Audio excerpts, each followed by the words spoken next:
The Quran does not say, and the man can beat his wife, just like that. The Quran is clearly telling, first of all, that Allah has given the man a responsibility. A responsibility to ensure that his family, his wife, his children are following the straight path. The straight path that leads to Allah. The straight path that leads to paradise and goes away from the hellfire. This is the responsibility the man has been given.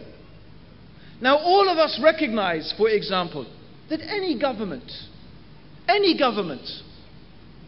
has the responsibility to care for its citizens. Is that true or not? Yes? And does not every government have the responsibility to prevent criminal action? Yes or no? Isn't it the responsibility of government to arrest the thieves and the murderers and the rapists, and to do something with them to prevent that happening and to prevent that evil spreading in society? Is that not the duty of government? Yes or no? And don't we all recognize that governments are allowed to use some type of force in order to arrest such people and to prevent them from their harm? Yes or no? Is there one place on the face of this earth, except maybe some little island somewhere there's only 10 people and they're all related maybe, where you don't have a police force who has to arrest people, who prevents riots, who prevents evil? Is this true or not? You have every country, every place in the world this exists. Yes or no? Yes. So we recognize that those in authority have the right to use force if they have to prevent some evil taking place. What is the problem, therefore?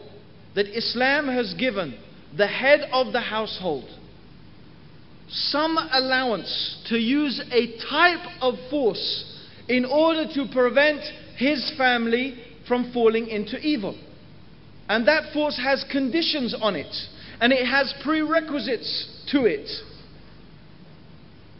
The first thing the Quran mentions, if you perceive some evil, or if you see some evil, this means some evil, some Islamic evil, something that is haram, something that is disobedience to Allah subhanahu wa ta'ala.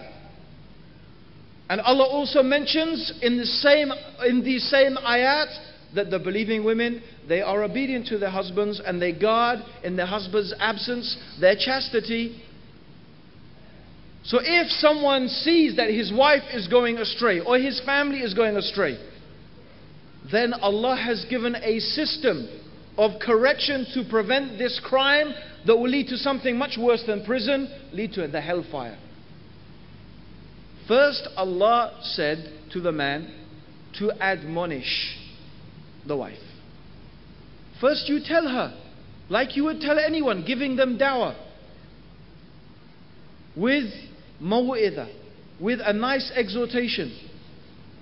وَجَدِلْهُمْ بِالَّتِي هِيَ أَحْسَنُ, and explain to them in the nicest way. بِالْحِكْمَةِ, with wisdom. Oh my wife, don't you see that Allah said this? And don't you see that the Prophet ﷺ said that? And aren't you afraid of Allah's punishment? And don't you want Allah's reward? And this is the wisdom and the benefit and the reasons behind this, that you should do this and this and this. So this is the first stage of advising his wife, of exhorting her, of teaching her, of reminding her. If this does not work, then he can take another step.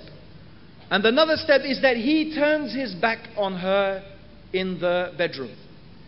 He turns his back on her, because it is something the wife loves from the husband, that he is affectionate towards her, even in the physical sense. It's something that the woman loves from her husband. Actually, if the husband is already like a cold fish to his wife, and only, hardly ever hugs her or kisses her, and they don't even hardly look at each other except once a month or something like that, then I don't suppose that him turning his back on her is going to have much effect, But this is not how the relationship between the husband and the wife should be in Islam. We are garments one for the other. The Prophet ﷺ used to play with his wives. He used to joke with them. They used to race with each other. They used to take showers. Used to take ghusl together, and him and Aisha would fight to take the water from the bucket. This is Islam.